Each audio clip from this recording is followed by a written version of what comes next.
A lot of moving parts as we go into our fall season. I mean, a lot of moving parts and a lot of exciting moving parts. And if you're with us today, perhaps you've been with us for several other weeks in the course of this summer, looking at what it means to be a community of people and how a reflection of all of those characteristics that embody the community of God in a world that is pretty broken, and the difference between the two. Now, I want to show you guys a picture of something that I found on my garage door yesterday. And then I'm going to move into the backstory behind that. Anybody know what that is? Praying mantis. Is anybody a fan of praying mantises? Okay, some of you are. So this may be controversial because my personal experience with praying mantises started out benevolent, started out positive, started out like we had a mutual understanding, but I believe it must have broken down somewhere along the way when I started trapping them and putting them in jars and then putting holes in the top of the jars and not allowing them to run free. That's the only thing I can think of. Because when I look at those creatures through the eyes of a 7-year-old, I see something very beautiful. There they are in all their weird, majestic glory, triangular head. They have this ability to display in God's creation the clasping of their front hands in a prayer formation. Probably just a way of saying, I am part of God's beautiful creation, reflecting back to Him those spiritual qualities that He wired into us. And at first I believed that, but I'm not so sure now, because a little bit farther down the road, my relationship with those things there that, by the way, can eat hummingbirds. Did you guys know that? Praying mantises are cannibals. And there are YouTube videos that show them stalking hummingbirds at hummingbird feeders, catching them, and then I'm not going to go into the rest. It's too traumatic.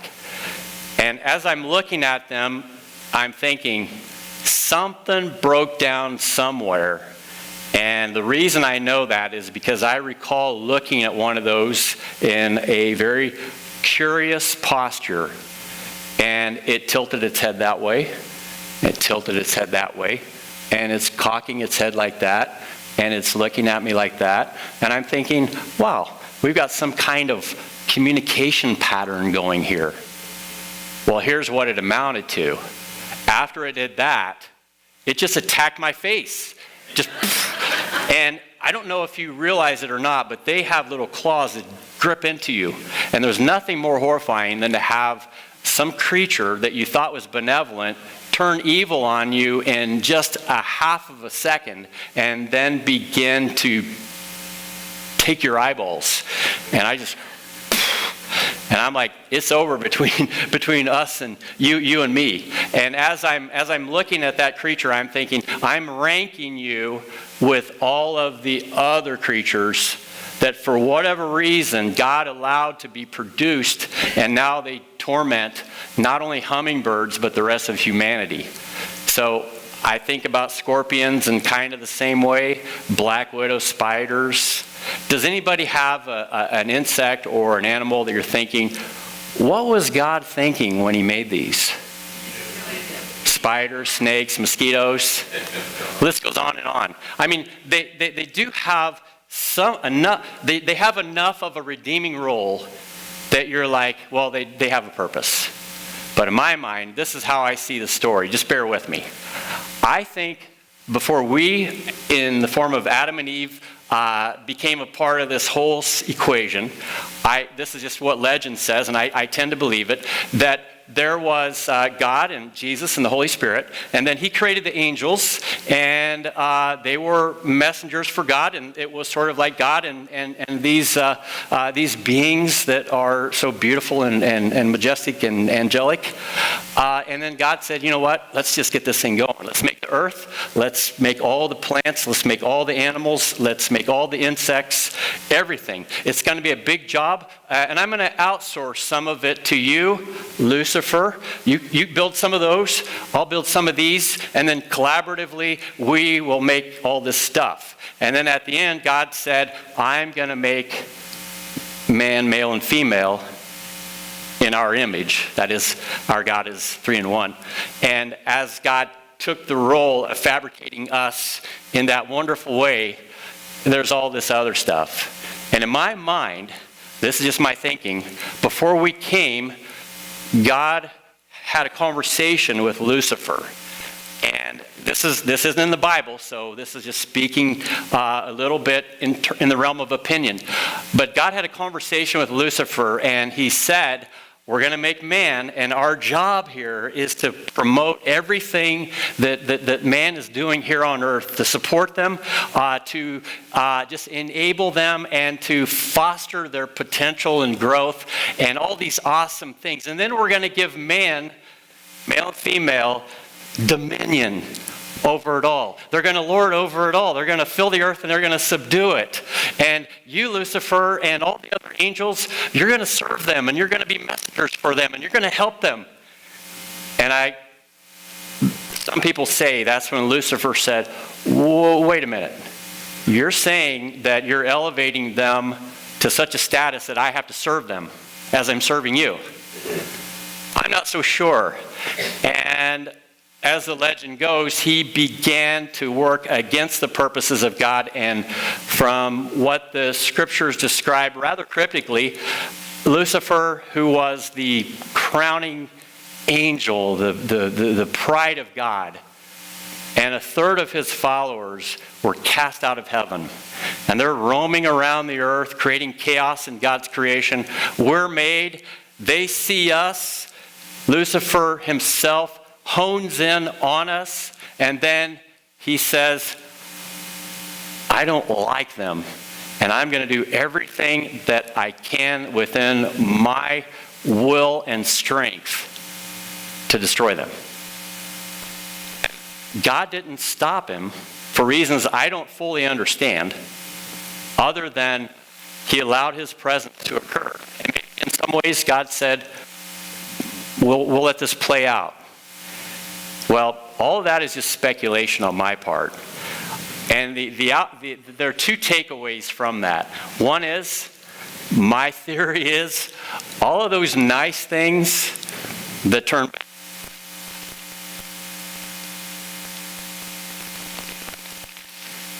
I think there are spiritual forces at work against me telling you this story. I may have to come closer. How we doing? There we go. All right. I think there are spiritual forces working for me telling you this story. And I think that whenever you look at that malevolent force who may or may not have been outsourced the responsibility of making those things, and God made all the other good stuff, whatever the case may be, I do know this, that when God made us, he made us to be with him forever. But because an opposing force is at work in this world, in an unseen realm, because inside of you and I, there are opposing forces that say, yeah, sometimes I want to serve God, and sometimes I don't. And that conflicted person that is you and I, we go through life kind of going that way, kind of going that way, and we're always battling with the confusion of trying to make it work, trying to speak to other people and be heard and not heard, trying to find other routes to accomplish what we need to accomplish. And truth be told, when God looks at you and I, he says, I made you to be in community with me as the Father and the Son and the Holy Spirit are in community with each other. But like any community, we all have to be thinking in a pretty similar way. Doesn't mean that we are necessarily clones, but it does mean that our attitudes, the way we look at each other, the way we respond to each other, the way we live our lives out are lived in such a posture that we're constructive in how we approach other people. And God said, one way or another, and I'm a patient God, or we're a patient God, if you want to look at it that way, we're going to take these bad circumstances and we're going to work through them for good. And the place that I'm going to start is not with the first Adam, but the second Adam that the Bible calls Jesus, who, when he died on the cross and he defeated death and he defeated the way of life that we seem to be on the road towards, and he cast a new vision based on a new reality that emerged out of an empty tomb, he said, we're going to do it different. And we're going to assemble a community of people that have within them a characteristic that says it's a new day. And that community of people, friends, that's you and I. But how do we do it in a way that says things are different? I'd like to put up a passage of scripture that we've been referring to all summer, and it's Galatians chapter 5, 22 and 23. And what we read in these verses is just genius, because it describes in every way everything that we need to be in order to be forever people with God.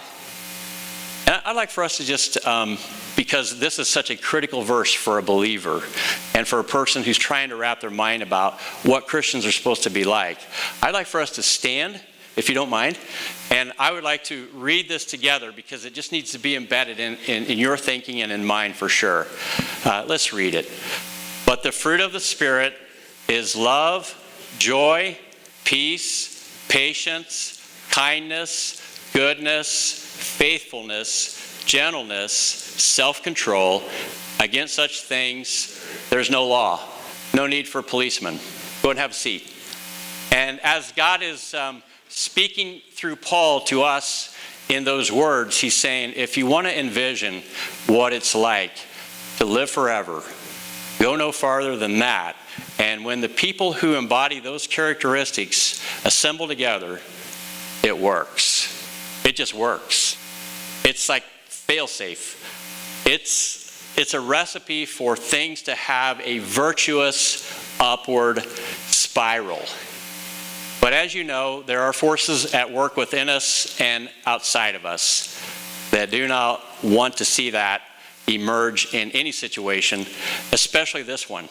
And so there are a lot of people who are not in church right now because they came here wondering if something like that would be the case, and they didn't see it. They saw a lot of other stuff, but they didn't really see love, they didn't really see joy, they didn't really see patience, they didn't see acceptance.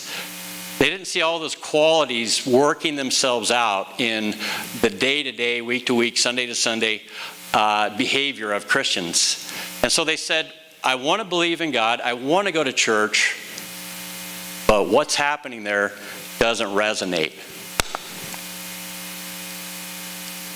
So that said, it's always been our vision here, since I've been here, that whatever we do, we try to foster those characteristics within this body so that we can be those people, because God's agenda is marching on, and we're either with him or we're not.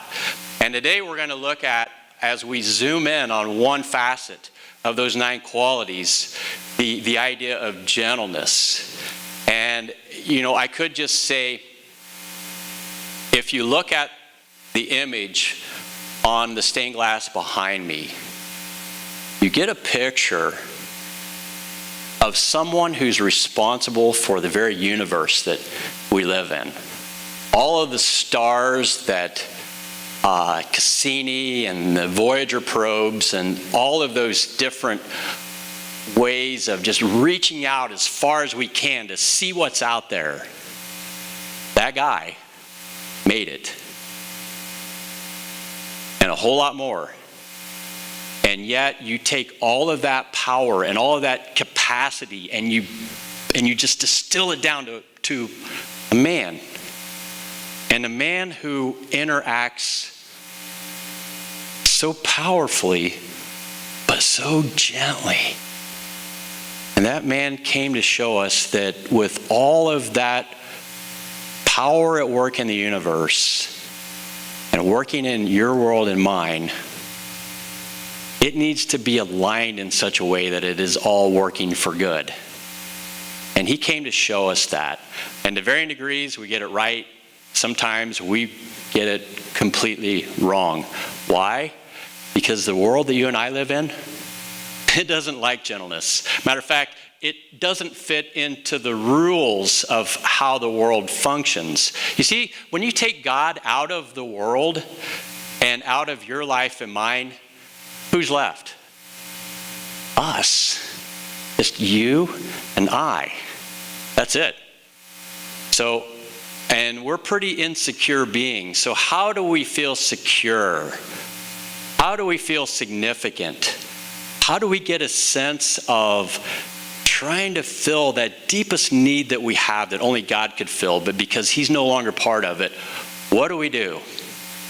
Well, we could be like the mysterious praying mantis and project a gentleness and an approachableness. But when the chips are down, this is how we play. We play to win.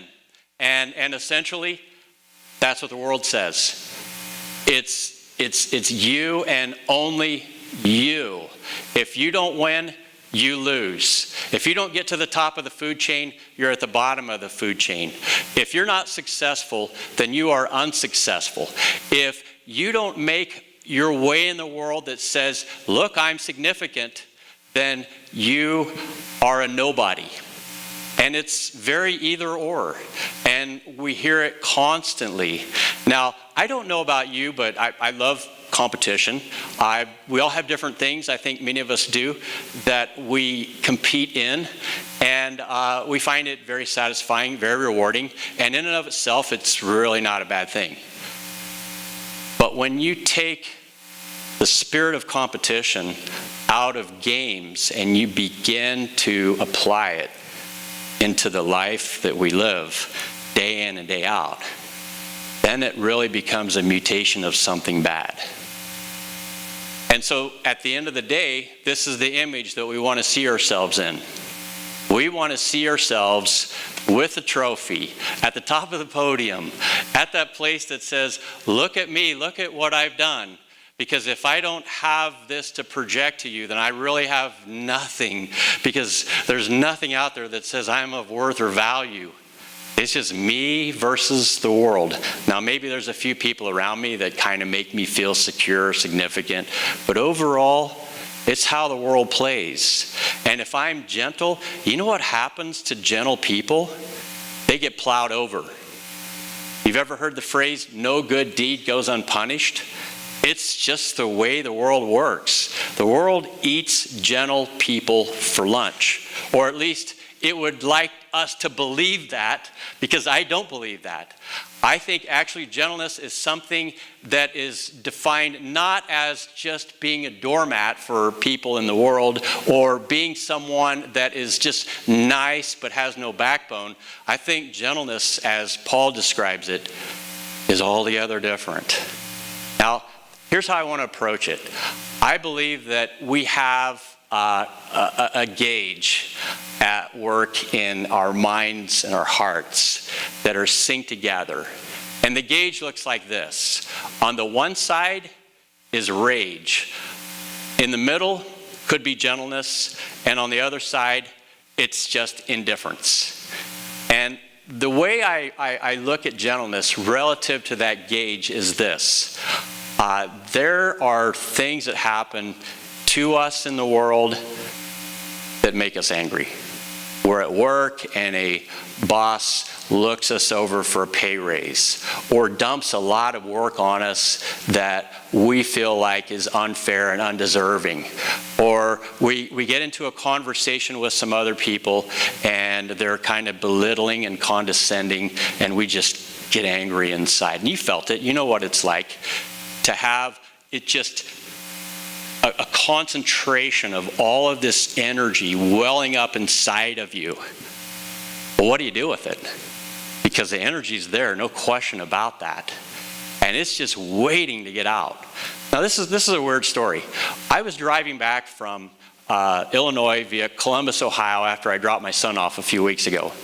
And I'm shooting up the highway. There's not a lot of people on the road. You know, it's 2 o'clock in the morning. Mandy's asleep over here. Steven's asleep in the back. And I'm just thinking, let's just get home, not hit any deer, not have any drama. It's all good.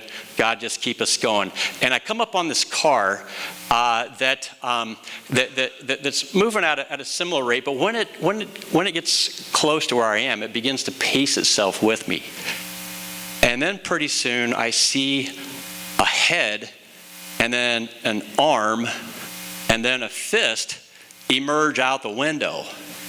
And this guy's driving down the road, head out the window, and he's looking at me, and he sticks his arm up in the air.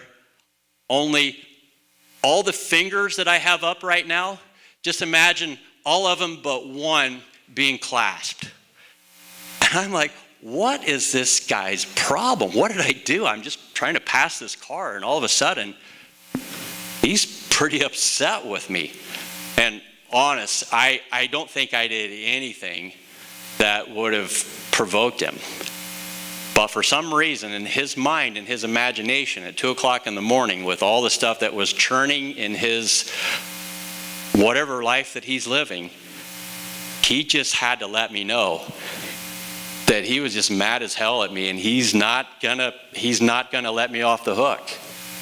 Not knowing the guy, not knowing what that meant, not knowing how much he had drank, not knowing whether or not there was a gun in the car with some ammunition, I just hit the gas. Well, wouldn't you know it, angry guy started following me. And I'm like, okay. I drove a little faster. And then he kept following me, and I thought, well, if I get pulled over right about now, I'm going to be walking to work the next year. But that aside, at least I'll be alive. First of all, I didn't wake my wife up, which that was scary enough in and of itself. But the possibility of having bullets flying through the air also frightened me enough to say, I can explain that to the police officer. But eventually the guy just backed down. And it made me think, what was it, energy-wise, that was stored up in this guy that led him to just respond to me in a way that made absolutely no sense? And I honestly have no idea. But my guess is many of you had no idea why what you did to somebody merited the magnitude of the response that you received from somebody. And we've all been there. And it's called rage. And it is what happens when the Holy Spirit is not governing your life. We just have it. Hair trigger rage. And God said, I get it.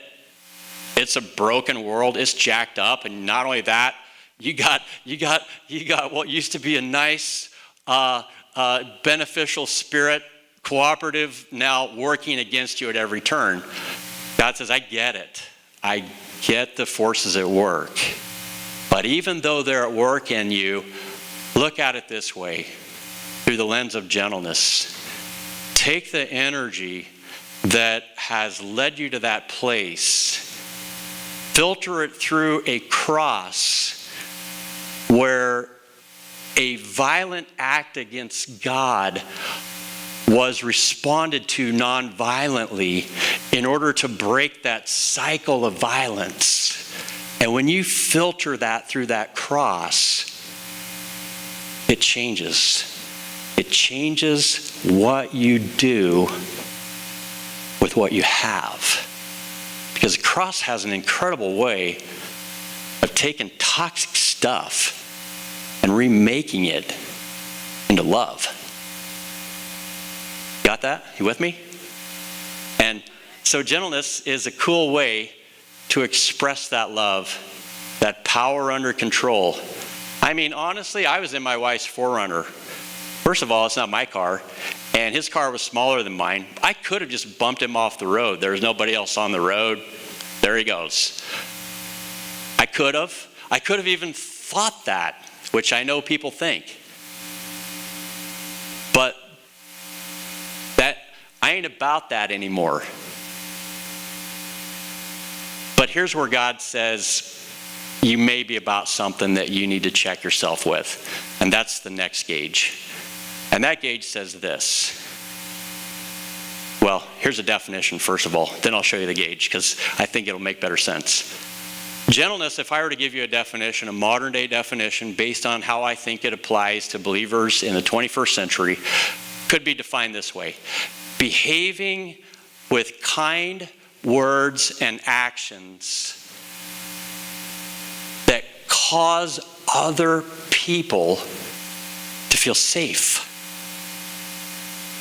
Because truth be known, there is a lot of fear out there, and there's a lot of fear in here. We live under a news cycle that is telling us, you are not safe. It could be a cult leader with nukes, or it could be your next door neighbor. You never know. And so there's a lot of us on this planet who are saying, where can I go where I feel safe? Where people are trustworthy? Where people are dependable?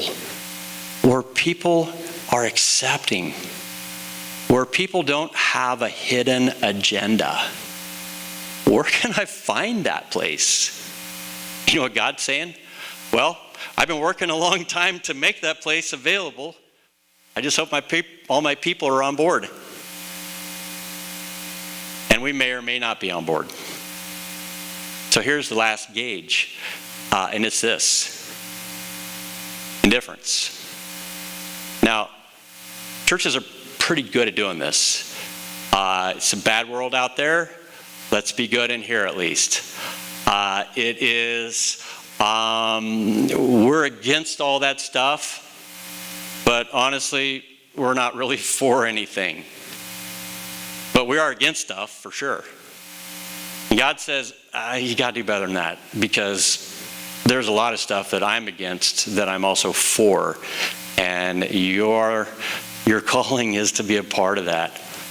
You know what a good name for indifference is?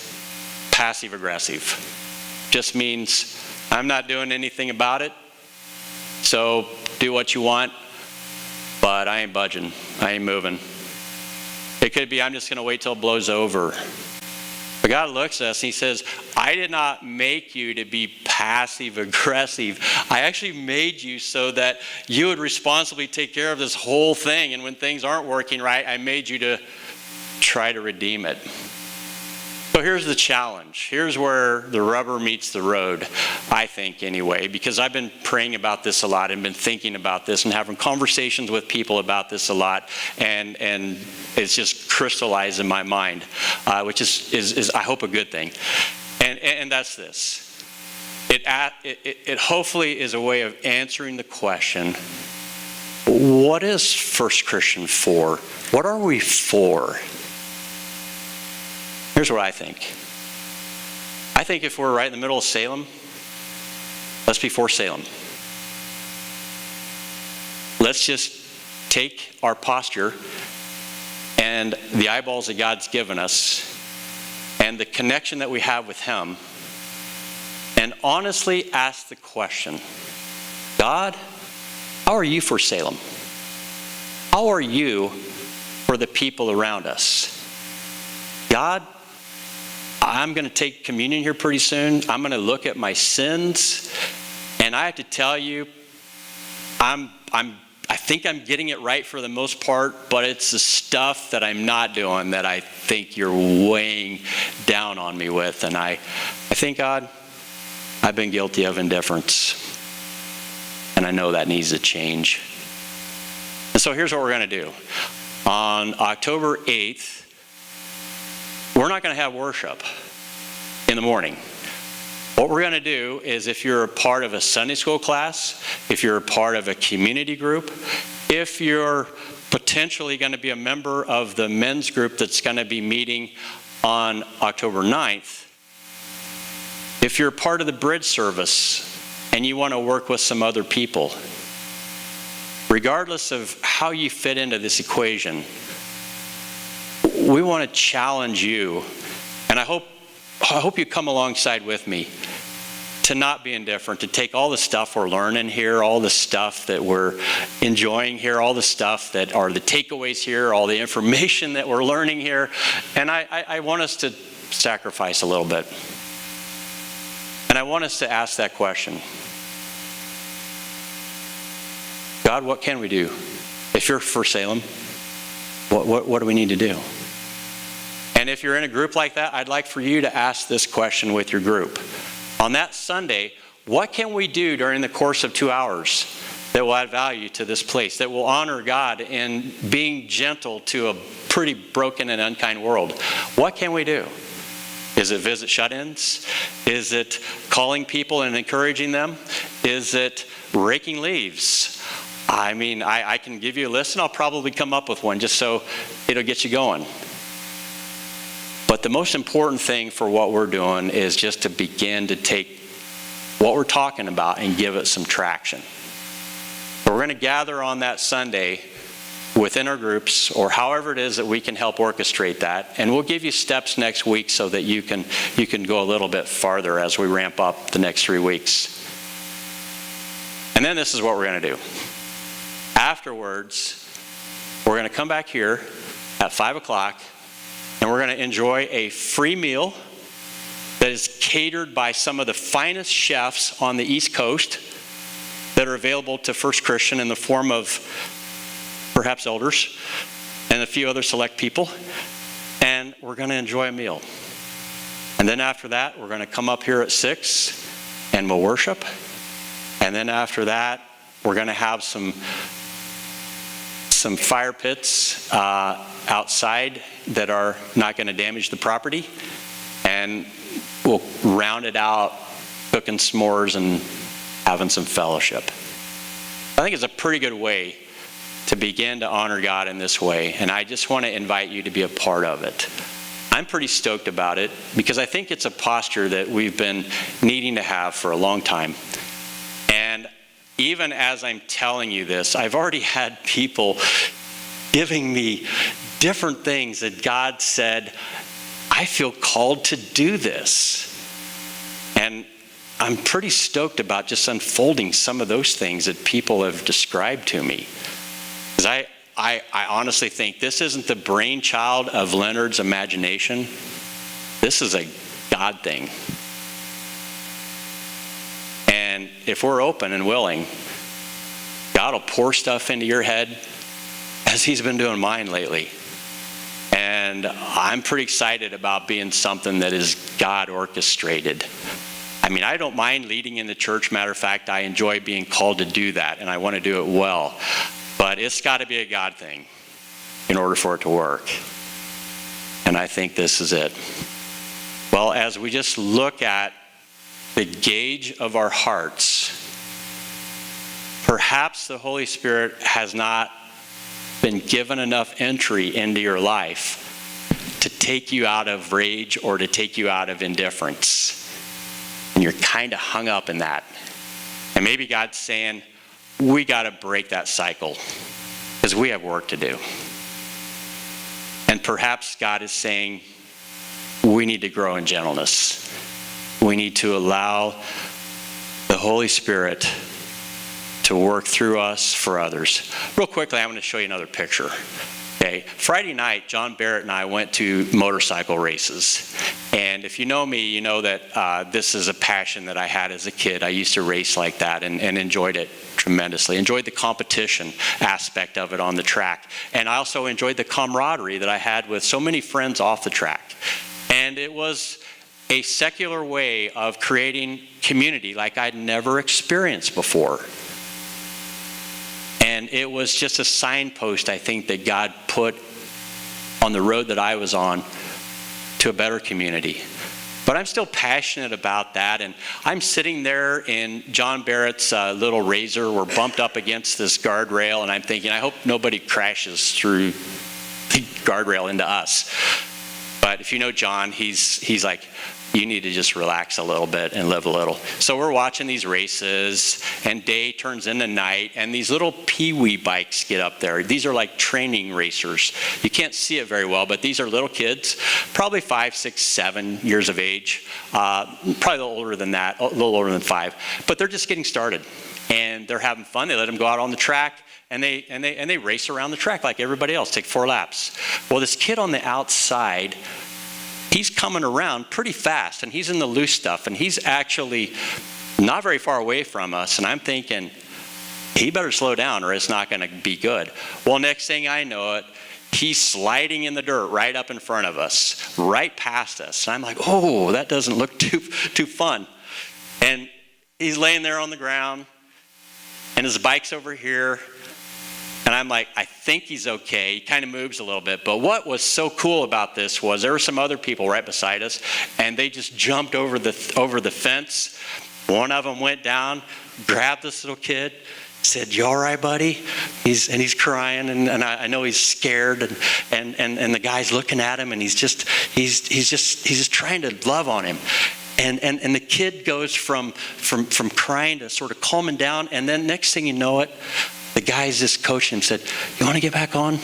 You're all right, buddy. Just dust yourself off. And we'll get your bike going for you. We'll get it started for you, and we'll get you back in the race."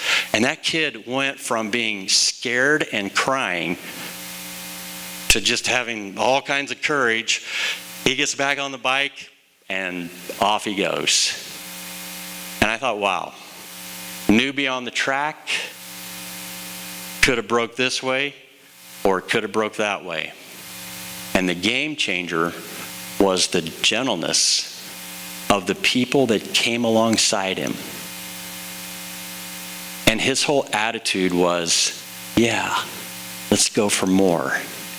And in this church, God is bringing us people all the time.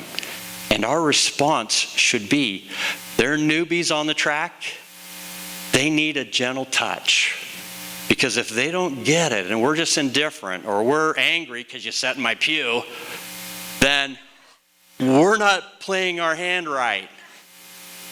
You with me on that? So we got to grow. Here's the next thing that we got to do. We got to own our strength. Because the strength is there. I just don't think we own it. I just don't think we trust it.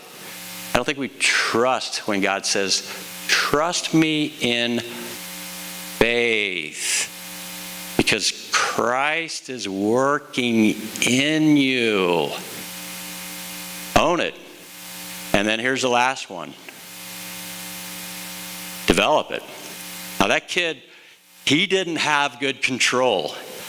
But you know where that kid winds up at, or aspires to rather, in about 11 years of doing that? Going around a mile circle at 120 miles an hour on the straightaway and 80 miles an hour in the corner with another guy inches away from you. And then you come out of that corner in a slide like those guys were on, and you just crank that throttle open with other guys inches away from you. Now, how do you take all of that power and all of that scary stuff and make it work into something beautiful? Well, you got to develop it. And then you got to respect the people around you. And you also have to have their best interest, because even racing at the end of the day is only a game. But what we're doing isn't. God's given us everything that we need. He's given us an opportunity to serve. All we have to do is say, yeah, I'm on board. Begins with you knowing Him as a Father. And Jesus made all of that possible for you and I. And we're here to bring you into that family, to adopt you in just like we were. And then it is a road of trust alongside other people who care, that enable us to grow. If that's not the road you're on, I hope everything that I said this morning makes sense, because the road that I just described is the road that we are inviting you to be a part of.